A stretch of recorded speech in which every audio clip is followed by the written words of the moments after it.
Hello, welcome. This is Daniel.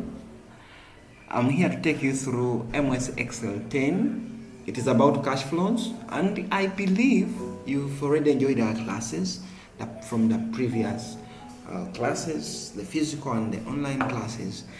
And today I want to take you through the cash flow statements under business computing, of course. This is one of the concepts that I examined, and today we want to discuss it here. Now, as you can see on your screen, MS Excel 10, you are provided with the following cash flow schedule for a company which is considering investing in a 7-year project. 7-year project. So basically, cash flows, of course, as a business student, you need to know this, and I believe you have already studied about this concept. Cash flow statements, these are financial statements that are showing the aggregate data regarding cash inflows or cash that comes in a business and cash that moves out of the business, or the cash outflow or the expenses as you are investing in the business.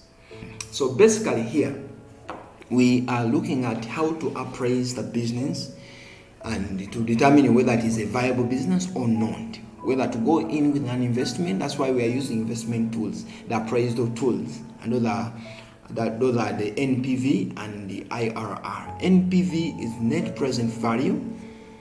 Of course, that one is a tool that helps us to determine the profitability of the business using the cash inflows and cash outflows. Then IRR, that is the internal rate of return, the rate at which the business can be able to bring back the returns after an investment. Basically that's the little I can tell you about, but as well I can empower you to go further and make a further study about these concepts here.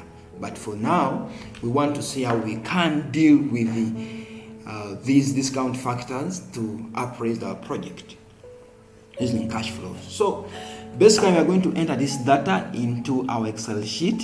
Not to waste time, I've already entered mine here, but maybe something here that we can share is how we can format your data to look more professional, like the way you see it on the screen here. So what we can do here is to highlight the 3 columns, and then we come under home. We basically come to this button called the merge and center, and then we shall choose merge and center. There we are. It's okay, you can go ahead and bold it, no problem, so that your Excel sheet can look more professional. So we can also highlight this, because what we can see here on the question paper here, you realize that you can see period up, then years down, below the period, total cash up, inflows down, something of that nature. How do you format it? Of course, this we discussed it in our previous classes, but just a reminder. So we go back to Excel sheet here. We can either highlight one by one, or you can highlight both of all of them, and then you come to alignment here. You click somewhere here, and you choose wrap text, and click OK. This is what we see. If they behave that way, what you do, you need to just simply come and enlarge your row like this, so that you can see them appearing that way. Or enlarging the cell, the column, you see. So you enlarge them in such a way that the data is coming out clearly, as you can see. Now at this point, you can even apply the borders within. This happened in our previous classes, but just a reminder here. So there you are. Now, for you to determine the cash flow, to appraise your business, you will base on what we call the net outflows. Okay? The net cash flows.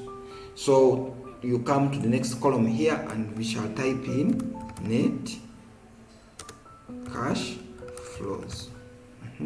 How do we determine the net cash flows?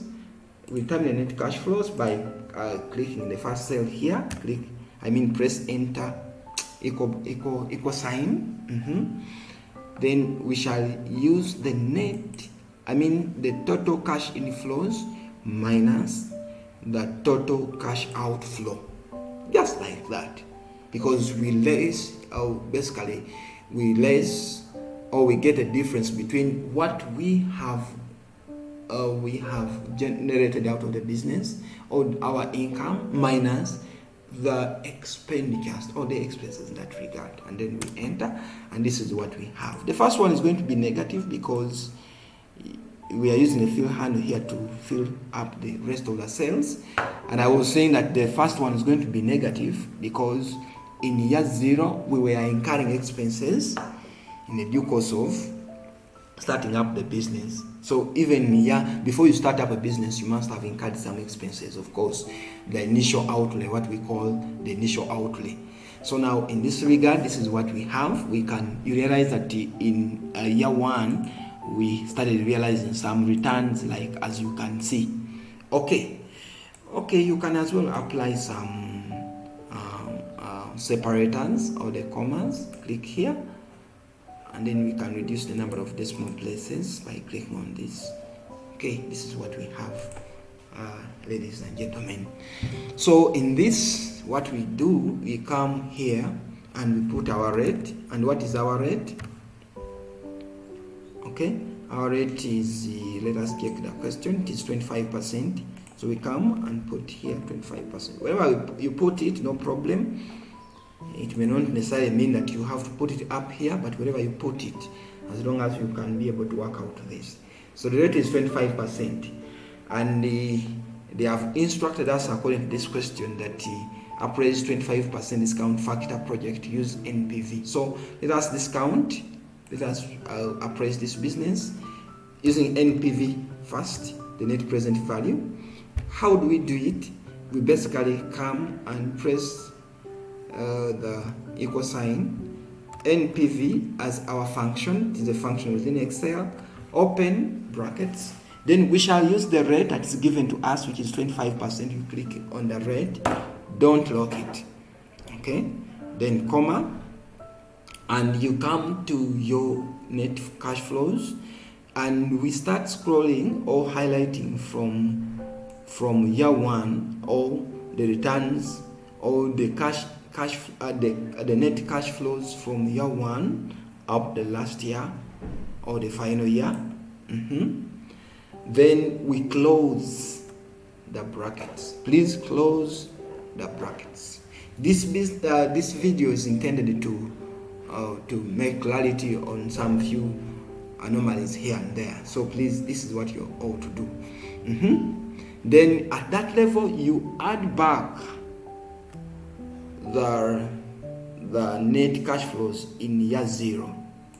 Remember, in year 0, we had a negative, as you can see, because the cash now is equivalent to the value for cash now is equivalent to the value of its equivalent, and that is the cash now, as you see, you can see it is negative, and that was at that point we were incurring and we could not realize any returns. So that's why we add it back, and then you press the enter key just like that, and this is what we have now.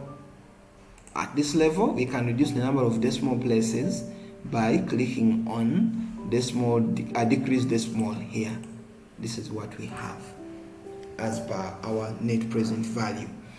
So it is showing us that we can have the net present value is 26,154, 154, and the decision rule is, or the interpretation is, that if the net present value is above 0, please, if it is above 0, because at the time you start in the business you have 0. If your net, if anything that you earn over and above is 0, it means the decision that business can be viable. You're not incurring losses. You are getting something positive. Now the decision rule is, in that regard, you accept such a project whose net present value is above 0. Okay, if it is below 0, it means it is a negative. Therefore, reject that project if you're carrying out appraisal. and this is what we have, which is above a 0. Now we can also use IRR as directed by the question here. We can also use that IRR. So we come back to our Excel here, equal sign, we use that function IRR, open brackets. Here we're going to select all the net cash flows, all of them, to determine the rate at which this business is going to return back the returns, or to bring back the returns. Then you enter. So you realize that it is 27%.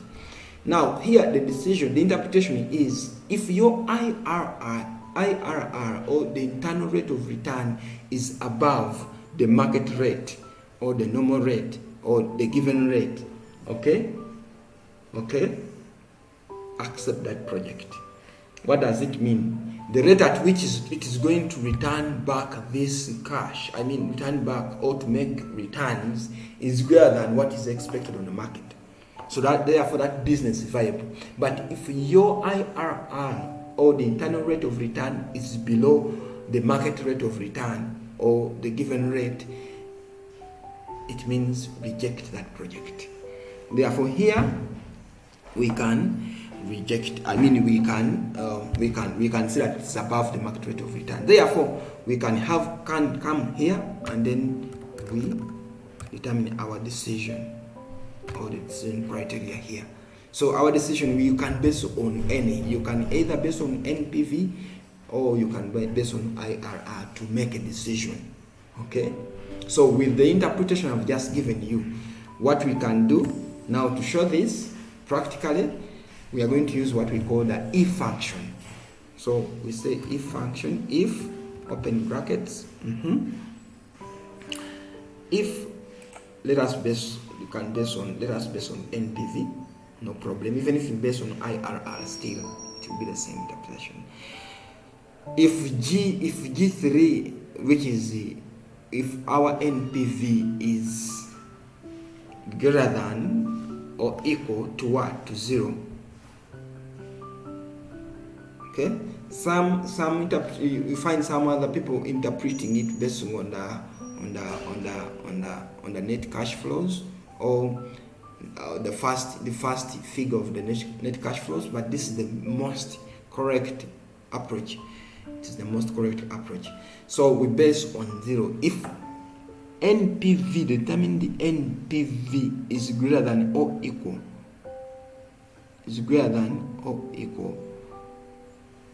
to 0, comma, what is going to happen? You open the quotations, and then what is going to happen? Accept. If it is greater than, you accept, as you have already said. Comma, if our NPV is less than 0, then reject. Therefore, we shall, instead of now repeating that, we shall simply put a comma and open quotation, and then since we have only 2 arguments, we shall just put the last comment. Then you open a quotation, put the comment, close the quotations, and close the brackets, and press the enter key. Therefore, in this regard, we accept basing on our NPV. Still, even if we base on IRR, still to be the same, we shall simply say IRR. Okay, decision rule and under IRR, this is NPV. Okay, this is NPV. Okay, this is IRR.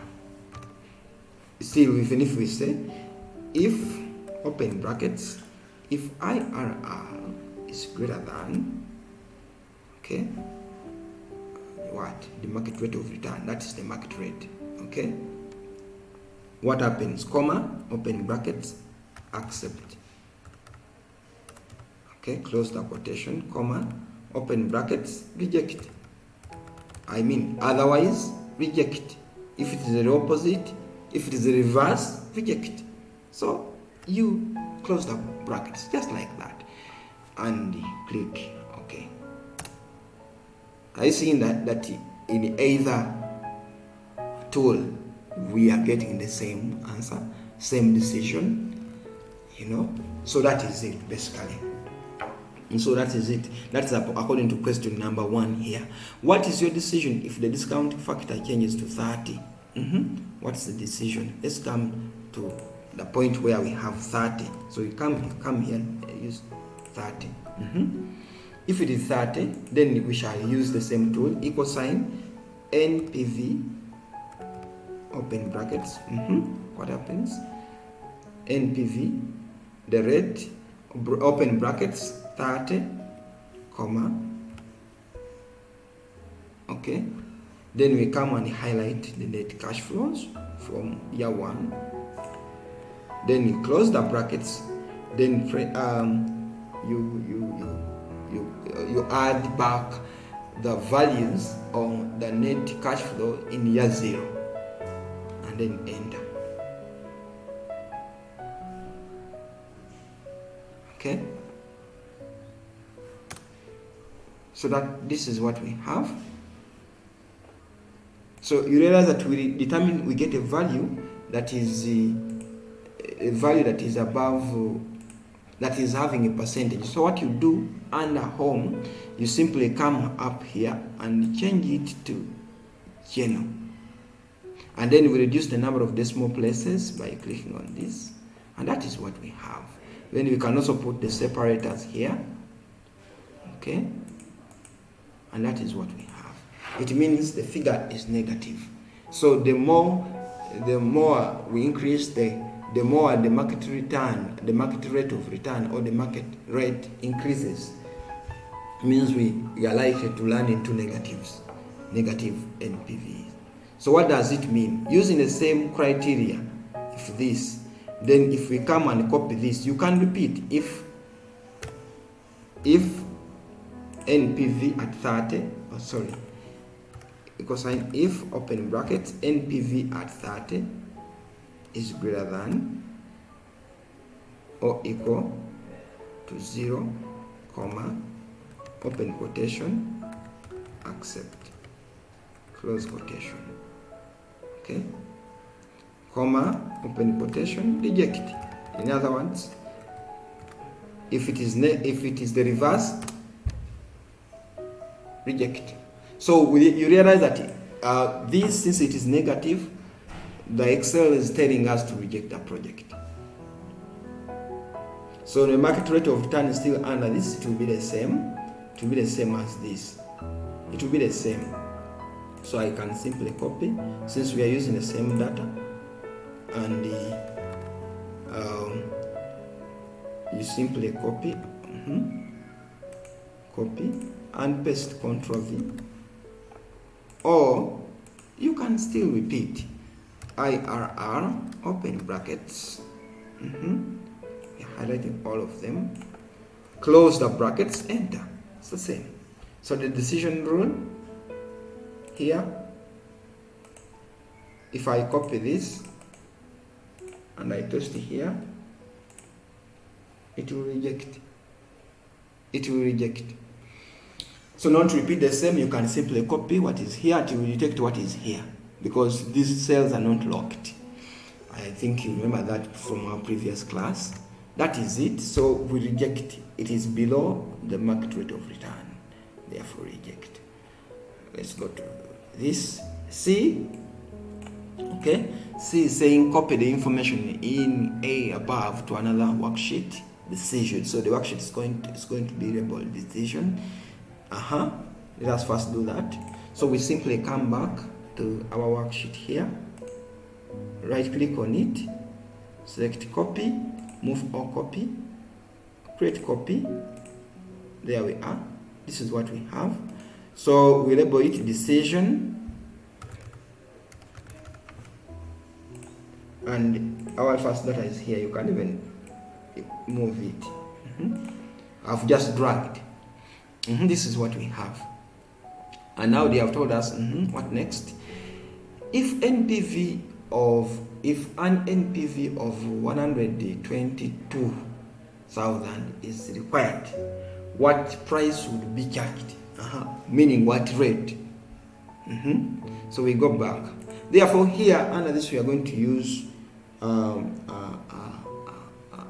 function called the goal seek to make that decision. So what you do is simply come back to our NPV here. You click on the value, okay? Then we simply go back to data. We click on data tool or data menu, data tab, and then we shall come to the corner here and we shall see what if analysis. As you see, what if analysis, and once you click on it and that radio button, you can see goal seek. So you click on goal seek. Here we are. Goal seek the cell, that cell of NPV. You're goal seeking to a figure, which is 122. So we simply come back here to 122,000 by changing which value. Want to know the rate, which rate? This, okay, the rate. Want to know the rate, the price to be charged. So you click okay, and this is what we have. It has been determined, and then you click OK. So if our NPV given, like the way it is being given in the question here, if it is 122, the rate, which rate are we going to charge? We shall charge at a rate of 19. Therefore, that is it. This is what we have, the decision at a rate of 19. So that is what we have, and that completes to what price will be charged. So the price that will be charged, will be the rate that will be charged to be 19%. Therefore, the rate will be 19%, which is this. You can even bold it. Okay, 19, and that is it. Then next, they've told us save your work as cash flow. Hint: include decision criteria in your appraisal model. So decision criteria, I guess we have already put it, which is this decision model. Okay. So we are saving this as cash flows. If you have not yet given it the name in the first place, because you ought to open your folder, create the Excel file, give it a name cash flows. If you haven't yet done it, click on File, Save As, and simply come and browse. For example, if my folder is here, if it is on a desktop, I click on a desktop, I come and I select a folder, maybe Mutiaba Daniel, and I click Save. There, I'm done. And thank you so much for listening to me. And please keep logging in, and you'll be able to get some of these tutorial videos such that you master some of these concepts. I want to thank you so much for listening. Bye-bye.